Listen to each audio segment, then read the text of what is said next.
Hi everybody, this is Rosine, your host.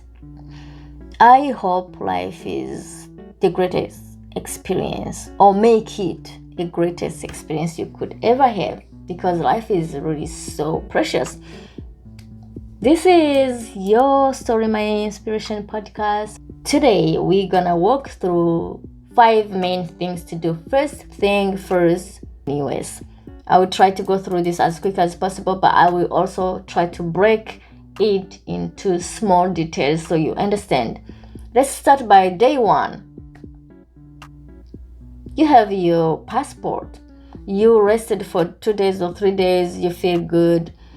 You are no more sick or tired from the trip. Please, as soon as possible, visit the Social Security Service office. You bring your passport. That's it. I recommend to go with the person who is hosting you because you don't have the proof of address yet. So you need that person to prove that you live with them. When I say proof of address, I mean bills, love letters. I'm kidding and I'm taking it back right now. There is no love letters in the US. It's just bills and trash mails, people who send their advertisement and stuff. So no love letters, but I try to call these love letters, just keeping it positive thinking because they remind me to take responsibility of my, bills. So because you don't have that yet, you are so new, brand new in US, then you need somebody who hosts you, who is hosting you at their place. So you go with them in case they need more information. One more thing that I just want to super highlight: filling out the information on the form they give you at the Social Security Services office. Be careful of what you type or what you fill out on the paper because you don't want to misspell your name. You want to make sure that all the information is correct because that is going to appear on your identification ID. Moving forward, make sure that you fill out the information. That card should be sent within 3-2 weeks in the mailbox, and boom, you have a social security card. Let me tell you something. That card is so precious with high value. You want to keep it like really jealously and preciously because you don't want to lose it. You don't want to expose it to anyone that would cause problems and stuff because even scammers can take advantage and put you under pressure. I'm saying this because yes, I received some calls. Hey, Rosine, you have some problems. You gotta, what is your social security number? If you don't provide that in 24 hours, nobody needs to know your social security number, especially when you don't expect anybody to ask you so. Sometimes doctors, like something really legit, you want to check it. If you feel like you didn't expect that call, then don't give it. I would ask them to send me a formal email with their whatever information they need. So through the email, most of the time they don't have like a legit email that aligns with the company they work for. So don't fall for any scammers asking you for social security number because that card is dear life card. Like you don't want to lose it. Keep it like really in a safe place. You have the card. What next? Guess what? You are eligible to get your driver's license. Hopefully you would get a book. They are, if you ask around, you would get the book where you can read about the, rules of driving here. Then you want to get the test the first time. At least, I'm not saying that you got it the first time. Did I just say? Yeah, the thing is, you want to read it like really good and get the information and go get that test. Pass it the first time because to get there to the DMV office where people do the test, you need rides and you're going to have friends riding you there, which means they're going to have to stop their day to squeeze you in their schedule, which means that's why you want to pass it the first time. I didn't get it the first time, but next day I went there. I was advised that the next day they just reverse questions, but you still remember information. I just said it. They reverse questions, and then you could get it like really easily. You get the, how do we call it? In French is the provisoire, but here it's just, the written test. Then you start learning how to drive. I'm saying here that there are options. You can go to school, which requires money you don't have because you are still new. Maybe if you have money, that would be great because you have opportunity to do more than one test. And if I remember well, if you fail 3 times, they give you more time. So you want to get it the first time. That's the rule. I remember in the past I was told to get it the first time, and I understood because not only you need to get the car, which is your friend's car, your family's car, somebody who gonna sacrifice their day to give you their car, to give you their time to drive you there. So that's why you must make sure that when you do the test, you get them right. You pass it first time.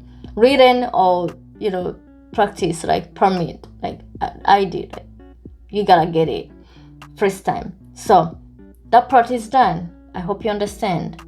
But the advantage of people who drove before, like in their home countries, and have their ID card from their home countries, you immediately do the test.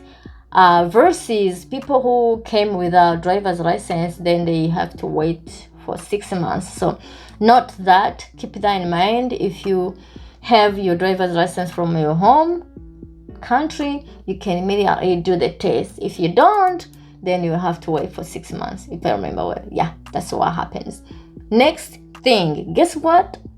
Next important thing to do is you are eligible to open a bank account. But before, I would advise to get a job first because even the bank would ask you where you work. So let's get it in the right order. Social Security, state ID, then get a job. Of course, I'm assuming that you got the hang of how to drive in a state, whatever the state you are in, and you can get by. You can go to a store, you can go to church, you can go easily driving around. Not saying highways.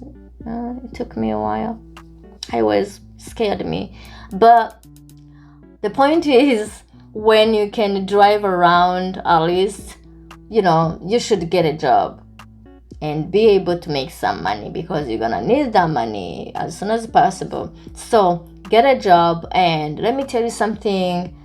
One of the things that is not easy during the first days is that sometimes we have expectations, like I was a doctor back home, so I'm gonna get a great job here. I was such and such titles from back home, just forget about it a little bit because you need somewhere to start. Maybe mopping the floor, as long as it's helping you to save up some money.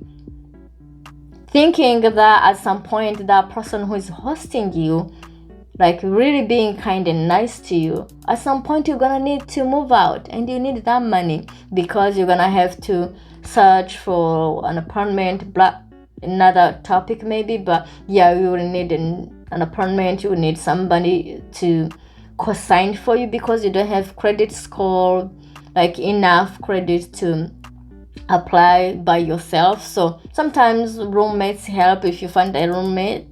But yeah, the point here is that you save up some money as soon as you can. Like when you start, making money, don't spend like on unnecessary stuff, which sometimes happens because we see good stuff that we used not to see where we grew up. But the point here is that let's see how many things we got here. We have social security card, we have driver's license. Did I talk about to get a car? A car that can run, a car that can roll. The reason I'm saying it, you don't have to wait until you get like 10K to get a fancy car because that would be forever. Like most of new people, you are advised which I would recommend, because the first car I bought, don't ask me the price, but it was running and did it cause so many problems before I get to save up some money to buy a newer car. So used cars are okay, but test them first so they don't give you something that sound like a broken vacuum or sneeze all the time during the winter, more than you would sneeze and get cold and refuse to start.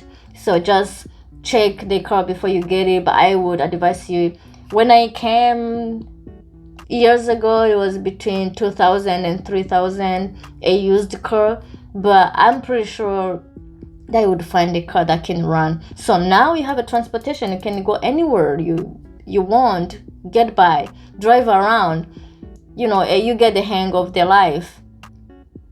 That's how you can get a job, because you can drive. And mind you, the first job is not gonna be you're gonna get back to your office you had back home.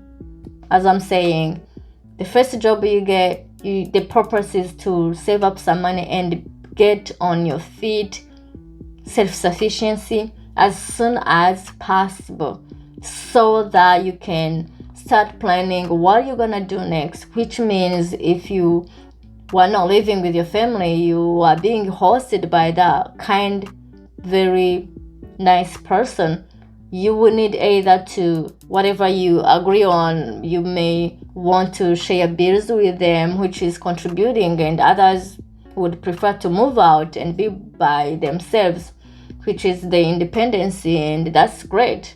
So without going through so many details, if you have any questions of what to do, first thing first, remember those things: driver's license, social security number, opening an account, learning how to drive, and getting a job. Those are the most important things. If you have any other questions, please drop a comment. Remember to subscribe, remember to share, and I hope I didn't forget anything. Let me look through my notes, but that is pretty much it. If you get those stuff right during the very first days, you good to go, you good to get around. Did I say that the social security card is really important and it has sensitive information that you have to keep it like dear life card? Let me repeat myself. That card, you will end up memorizing its number, or like the numbers on the card anyways, because you are asked like in your daily life, what is your social security number? Be careful where you share that information, because it's really sensitive. Did I say that you have to make sure that when you are filling out the form to apply for that social security number, you need to spell out like everything really right, so they appear on your ID right? Date of birth, your names. You don't wanna reverse your first name to be your last name and vice versa. What didn't I tell you? I think that's all I had for you today. Just ask around. Let me tell you again, it's not easy. Whoever will tell you that the first days were a smooth transition, that would be a very big fat lie. It's not easy, but don't get overwhelmed. Talk to people, ask for information.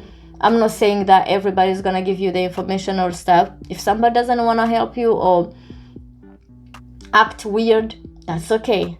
Ask the next person. So please, if you've been here for a while and you feel like you know this information already, please save this video for somebody else who would need it. I will see you next time, and I hope that you take care of yourself despite of all the chaos. You feel overwhelmed or something, but it gets better and better and better. Thank you. Take care of yourself. Love you all. See you next time. Bye.